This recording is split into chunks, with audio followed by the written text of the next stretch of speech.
मार्च 13।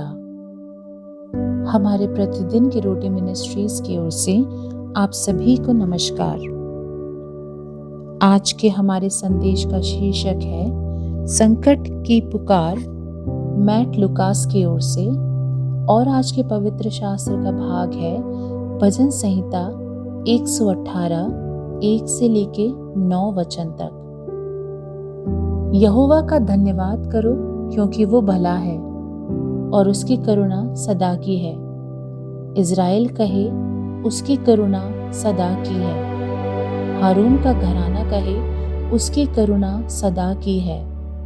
यहोवा के डरवैये कहें उसकी करुणा सदा की है। मैंने सकेती में परमेश्वर को पुकारा, परमेश्वर ने मेरी सुनकर मुझे चौड़े स्थान में पहुंचाया।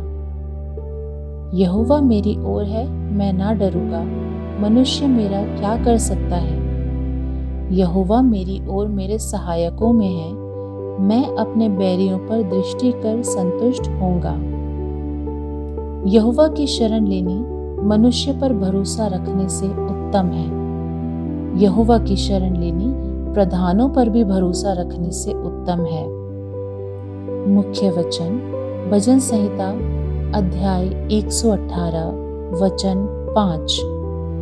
मैंने सकेती में परमेश्वर को पुकारा, परमेश्वर ने मेरी सुनकर मुझे चौड़े स्थान पर पहुंचाया। भूकंप के कारण 2 मंजिलों के ढहे मलबे के नीचे फंसी 5 वर्षीय सीरियाई लड़की जिनान ने अपने आसपास के मलबे के बीच घिरे हुए अपने छोटे भाई की रक्षा करते हुए उसने बचाव दल को बुलाया। दिल तोड़ देने वाले शब्दों में कहा कि मुझे यहाँ से बाहर निकालिए, मैं आपके लिए कुछ भी करूंगी, मैं आपकी दासी बनकर रहूंगी। संपूर्ण भजन संहिता में संकट की पुकार पाई जाती है। जैसे मैंने सकेती में परमेश्वर को पुकारा, परमेश्वर ने मेरी सुनकर मुझे चौड़े स्थान पर पहुंचाया। हालांकि शायद हम कभी भी भूकंप से ढही इमारतों के कुचले हुए भार का अनुभव नहीं करेंगे। हम सभी चुनौतीपूर्ण रोग, आर्थिक कठिनाई, भविष्य के बारे में अनिश्चितता या रिश्तों के खोने पर दम घुटने वाली आशंकाओं को जानते हैं। उन क्षणों में हम मुक्ति के लिए परमेश्वर के सामने समझौते का सौदा या सेवा शर्त का प्रस्ताव रख सकते हैं, लेकिन परमेश्वर से मदद के लिए हमें उसे राजी करने की जरूरत नहीं है।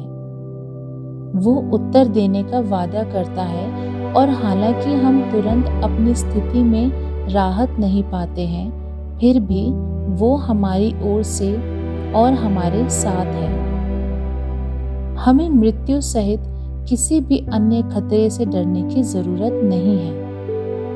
हम भजन संहिताकार के साथ कह सकते हैं कि यहोवा मेरी ओर मेरे सहायकों में है, मैं अपने बैरियों पर दृष्टि करके संतुष्ट होऊंगा। हमें उतने प्रभावशाली या नाटकीय बचाव का वादा नहीं किया गया है जितना कि जिनान और उसके भाई ने अनुभव किया था, लेकिन हम अपने वफादार परमेश्वर पर भरोसा कर सकते हैं जो भजन संहिताकार को चौड़े स्थान पर ले आए। वो हमारी स्थिति जानता है और वो हमें कभी नहीं छोड़ेगा, यहाँ तक कि मृत्यु में भी। जब आप संकट में थे तो परमेश्वर ने स्वयं को कैसे वफादार दिखाया है। कठिन समय के दौरान आपने उस उपस्थिति को कैसे पहचाना है। स्वर्गीय पिता, मैं ये जानते हुए आपको पुकारता हूँ कि आप मुझे सुनते हैं। वफादार और प्रेमपूर्ण बने रहने के लिए आपका धन्यवाद। आमीन।